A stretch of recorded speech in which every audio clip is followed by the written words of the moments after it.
오늘은 8월 16일 8월의 셋째 주 주일이며 성경학교 마지막 예배입니다.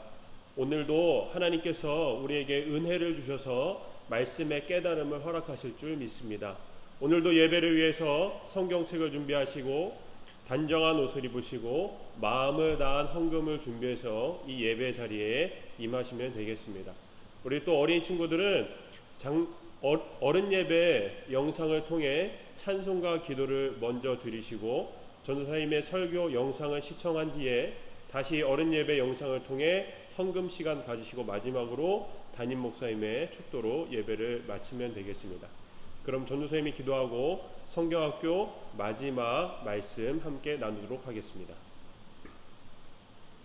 사랑과 은혜가 풍성하신 하나님 아버지, 어느덧 3주가 지나서 우리 여름 성경학교 예배의 마지막 날이 되었습니다.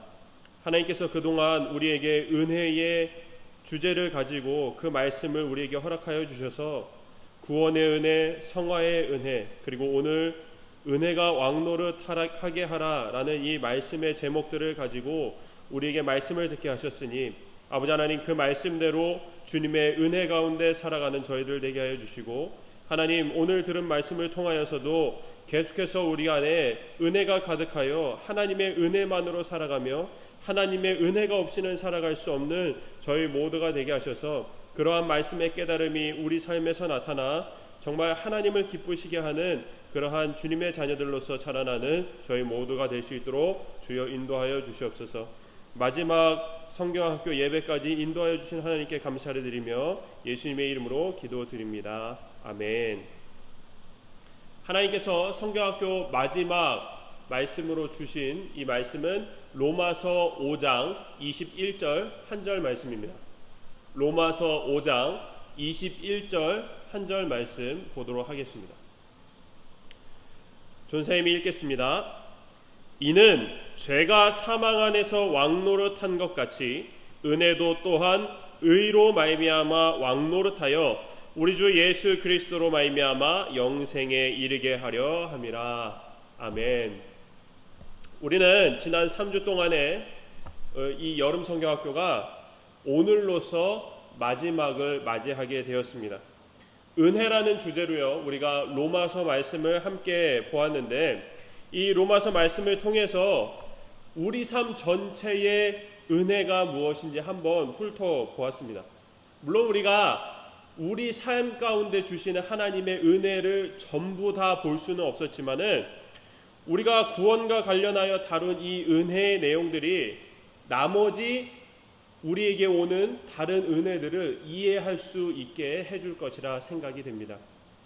오늘도 역시 지난 2주 동안 나눴던 구원의 은혜와 그리고 성화의 은혜에 대해서 간단하게 얘기하고 말씀을 진행해 가보려 합니다.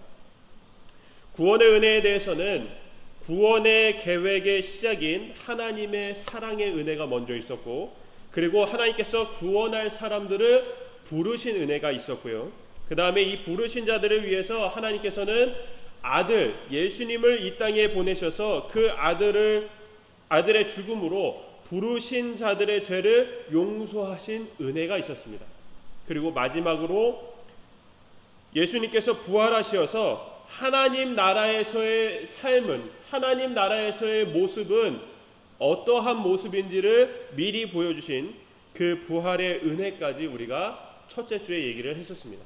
그리고 지난주에는 성화의 은혜에 대해서 얘기를 했었는데, 이 성화의 은혜는 이 세상에서 우리가 죄 가운데 살아가는 동안 죄와의 관계가 끊어져, 즉 죄에 대해 죽기 위해서, 우리가 죄에 대해서 죽기 위해서, 죄와의 관계가 끊어지기 위해서는 세 가지를 얘기를 했었는데요. 첫째로는 죄의 다스림을 받지 않기 위해 몸의 모든 사욕, 모든 욕심을 버리게 되면 하나님께서 우리 마음 가운데 평안을 주신다, 평안의 은혜를 주신다라고 얘기를 했었고, 두 번째로는 우리의 몸을 죄가 쓸 수 있는 죄의 무기로 내주지 않기 위해서 우리가 죄를 짓는 것을 깨닫지 못하게 하는 익숙함, 우리가 어떤 일을 하는데 익숙함 때문에 그것이 결국 죄가 되는 그 익숙함에서 우리가 벗어나야 한다고 했는데, 이때 이 익숙함에서 벗어나기 위해서 하나님께서 주시는 그 은혜는 바로 새로운 마음, 새 마음이라고 얘기를 했습니다. 그리고 마지막으로요, 하나님의 은혜 아래에, 그러니까 하나님의 은혜와 하나님께서 이 세상에 주신 율법이 있는데, 그 유대인들이 이 율법 아래에서 살다 보니 계속해서 죄를 짓게 되는 이러한 상황 가운데서 벗어나기 위해 하나님의 은혜 아래로 오라 라고 바울이 얘기를 했었죠. 그래서 이 은혜 아래에 살아감으로 우리에게 주시는 하나님의 은혜는 무엇이냐? 바로 죄를 짓지 않을 수 있는 은혜다라고 얘기를 했습니다. 이렇게 우리가 2주 동안 확인한 하나님의 은혜는 우리에게 끊임없이 부어주시는 은혜임을 보았습니다. 결국에는 우리가 구원받은 그 순간부터 성화의 모든 삶, 결국 하나님 나라 가는 날까지 하나님께서는 끊임없이 멈추지 않고 우리에게 은혜를 부어주신다라는 사실이죠.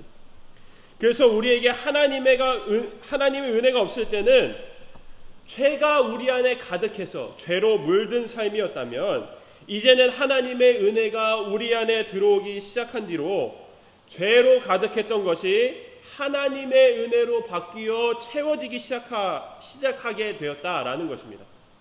그러니까 우리가 이 세상에 살면서, 죄로 물든 이 세상에 살면서 우리 안에도 죄만이 가득했는데, 예수님을 믿어 구원받은 우리에게 하나님의 은혜가 이제 채워지기 시작하니까 이제는 우리 안에 죄가 아닌 하나님의 은혜로 가득 차게 되었다라는 겁니다. 그래서 이제 우리는 죄에 물들어 사는 사람이 아닌 하나님의 은혜에 물들게 되어 사는 사람이 되었다라는 것입니다. 우리 안에 있던 죄들은 점차 하나님의 은혜로 인해 하나둘씩 사라져가고 있는 것이죠. 이것을 마치 빨래하는 것으로 예를 들어볼 수가 있는데요. 우리가 세탁기 안에 세제를 넣죠. 만약에 이 세탁기 안에 물을 가득 채우고 은혜라는 세제를 부음으로 그 세탁기의 물이 은혜라는 것으로 가득 차게 됩니다. 그리고 그 세탁기 안에 죄로 얼룩진 나의 옷을 집어넣고 그것을 이제 세탁을 하게 되는데, 이 세탁을 하면 그 죄로 얼룩진 옷이 어떻게 되죠? 깨끗하게 되죠. 바로 이것입니다. 세탁이라는 것은 바로 우리의 성화의 삶을 가리키는 것인데, 이 성화의 삶을 통해서 죄로 얼룩진 우리의 옷이 깨끗하게 되어지는 것, 바로 성화의 삶을 통해 우리 안의 죄가 깨끗하게 되어지는 것, 그것이 바로 은혜라는 것입니다. 이렇게 죄가 지어진 우리의 삶은요, 지난주에 말했던 것처럼 그 은혜로 인해 다시 죄를 짓지 않을 수가 있게 되는 것이죠. 물론 이 세상을 살면서 죄를 짓습니다. 하지만 하나님의 구원의 은혜로 인해 죄를 짓지 않을 수 있는 상태가 되었다라는 것입니다. 성화의 삶의 바른 노력으로 우리의 몸과 영혼이 더럽히지 않도록 할 수 있다라는 것이죠. 이러한 상태가 바로 은혜가 우리 안에 왕노릇하는 상태인 것입니다. 왕노릇한다는 것은요, 한마디로 우리 몸을 은혜가 다스린다, 지배한다라고 말할 수가 있습니다. 하나부터 열까지, 즉 모든 것이 다 은혜의 다스림 가운데 있다라고 말할 수가 있는 것이죠. 하지만 우리는 보통 무엇인가의 다스림을 받는 것을 좋아하지 않습니다. 왜냐하면 그 안에는, 다스림을 받는 그 안에는 자유가 없기 때문입니다. 자유가 없는 삶은 괴롭기만 할 뿐이죠. 그래서 지금 이 세상이 죄가 왕노릇하고 있는 세상인데, 이 죄가 왕노릇하는 이 세상은 마치 자유가 있는 것처럼 보입니다. 왜냐면요, 사탄이 우리의 죄악된 마음을 너무나 잘 알아서 어떤 것에 다스림을 받으면 그것을 괴로워한다는 것을 잘 알기 때문에 죄가 왕노릇하는 이 세상은 마치 자유가 있는 것처럼 지금 사탄이 그렇게 보이게 했다라는 것입니다. 하지만 결국에는 실제로는 이 자유가 진짜 자유가 아니라 그냥 자유의 모양만 있는 상태라는 것이죠. 여러분은 자유를 뭐라고 생각하십니까? 그저 우리가 하고 싶은 대로 모든 것을 다 하는 것, 그것을 아마 자유라고 생각할 것입니다. 하지만 그것은 진짜 자유가 아니죠. 진짜 자유라는 것은 남에게 피해를 주지 않아야 하고 모두가 똑같이 만족한 상태를 바로 자유라고 하는데, 내 마음대로 하는 자유는 반드시 누군가에게 피해를 주기 때문에 진짜 자유라고 말할 수가 없는 것입니다. 죄가 왕노릇하는 이 세상의 자유가 바로 이러한 자유이기 때문에 모양만 자유라는 것이죠. 정작 그 속을 들여다보면요, 그것은 자유가 아니라 무질서하고 무분별한 엉망진창인 상태인 것입니다. 하지만 그와 반대로요, 은혜가 왕노릇하게 되면요, 우리 안에 진짜 자유가 있게 됩니다. 각자가 만족하면서도 어느 누구에게도 피해를 주지 않는 진짜 자유의 모습이 바로 은혜 안에 있다라는 것입니다. 그래서 완전히 은혜가 왕노릇하는 하나님 나라에 무엇이 없다고 말합니까? 슬픔과 눈물이 없고요, 미움과 다툼이 없게 됩니다. 그러면서 모두가 만족하고 기쁨이 가득한 자유의 나라가 바로 하나님 나라인 것이죠. 그래서 우리는 이러한 은혜의 다스림을 받고자 해야만 하는 것입니다. 하나님이 주시는 온전한 은혜 가운데 살아가려고 해야만 하는 것입니다.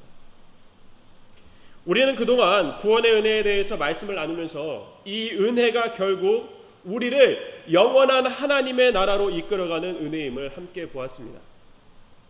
그래서 오늘 우리가 읽은 21절 말씀에서도 말하고 있지만, 예수님을 믿음으로 은혜가 왕노릇하게 하면 우리는 영원한 생명의 영생에 이르게 되어 있다고 말하고 있습니다.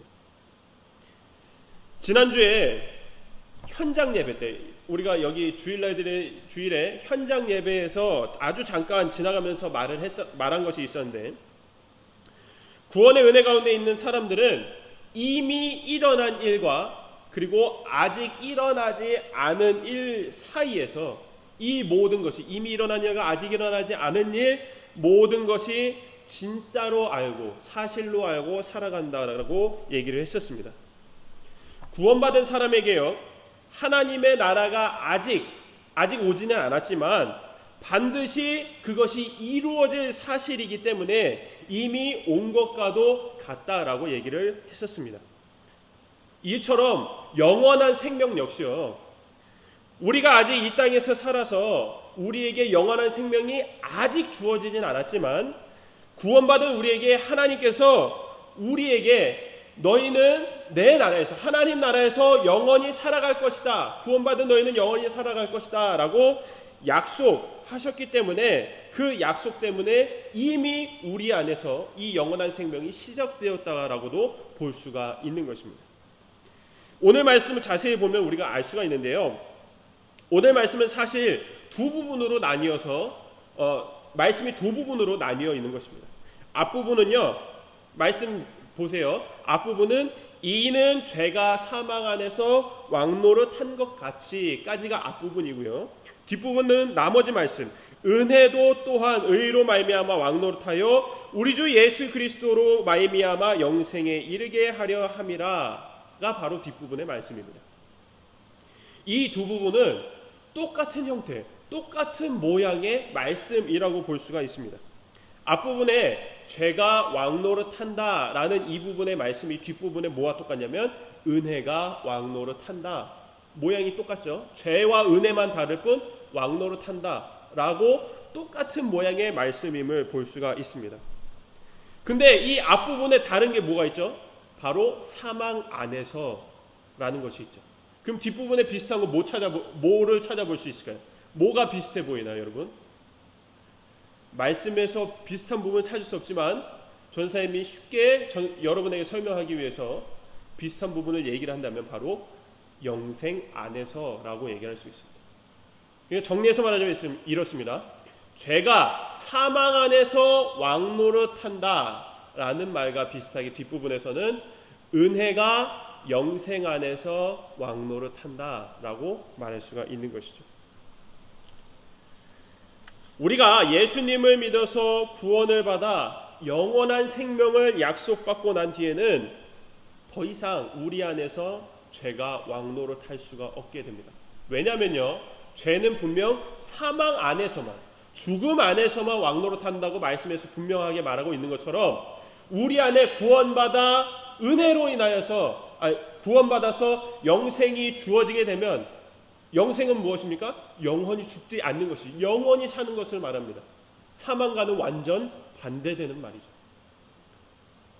죄는 사망 안에서만 왕노릇할 수 있는데 영생이 우리 안에 들어오면 사망은 더 이상 힘을 쓸 수가 없기 때문에, 사망은 우리 안에 있을 수가 없기 때문에 죄는 더 이상 왕노릇할 수 없게 되고, 이 영생으로 인하여 하나님의 은혜만이 왕노릇할 수 있게 되는 것입니다. 이미 영원한 생명을 약속받아 살아가는 여러분, 영원한 사망이 없는 우리에게 죄는 더 이상 힘을 쓰지 못하게 됩니다. 하나님의 은혜는 죄를 지을 정도로 강력하기 때문에 은혜가 왕노릇하게 되면 우리는 죄와 상관없는 삶을 살아갈 수가 있게 되는 것입니다. 모두가 그러한 삶을 소망하는 가운데 오직 하나님의 은혜가 풍성해질 수 있었으면 좋겠습니다. 죄 때문에 괴로워하던 죄인의 모습에서 벗어나 은혜로 기뻐하는 의인의 모습이 우리 모두의 모습이길 소망합니다. 하나님께서 주시는 구원의 은혜가 하나님 나라에 들어가는 성화의 삶의 모든 순간에 그 은혜가 왕노릇하여서 하나님이 주시는 기쁨 가운데 살아가는 저와 여러분 모두가 되기를 주님의 이름으로 축원합니다. 아멘. 기도하겠습니다. 하나님, 은혜로 이번 성경학교를 인도해 주시고 마치게 하심에 감사를 드립니다. 코로나로 인해 처음 시도해본 이 3주간의 여름 성경학교가 우리에게 많은 것을 생각하게 하고 또한 앞으로 우리의 신앙생활을 다짐하게 합니다. 점차 어려워질 우리의 신앙생활이 은혜만이 풍성한 신앙생활이 되기를 소원하며 죄에 무너지는 우리의 삶이 되지 않기를 소원합니다. 항상 어느 시대나 어느 상황에서도 하나님만이 승리하시니 그 은혜 가운데 살아 죄와 원수된 삶을 살아가는 저희가 되게 하시고, 또한 오늘 성경학교 말씀을 또 기억하여서 은혜가 왕노릇하는 우리의 삶이 되어 삶의 모든 것이 하나님의 은혜임을 깨닫는 저희가 되게 하옵소서. 코로나로 주춤하여 2부 순서를 우리가 계획했으나 다시금 교회들의 확진자 소식에 마음이 너무나 아픕니다. 우선 확진된 모든 성도들의 마음을 위로하여 주시고 모든 교회들도 위로하여 주시고, 또한 이를 위해서 교회들이 서로 함께 기도하게 하시며 함께 힘써 남은 이 모든 여름 사역을 하나님의 인도하신 가운데 행하는 모든 교회들이 되게 하옵소서. 모든 것을 선하게 이끄실 주님께 감사를 드리며 은혜가 풍성하신 예수님의 이름으로 기도드립니다. 아멘. 성경학교 모든 말씀을 마치게 되었습니다. 이 모든 것을 하나님께 영광 올려드립니다. 오늘도 계속해서 헌금 시간 가지시고 담임 목사님의 축도로 예배를 마치면 되겠습니다.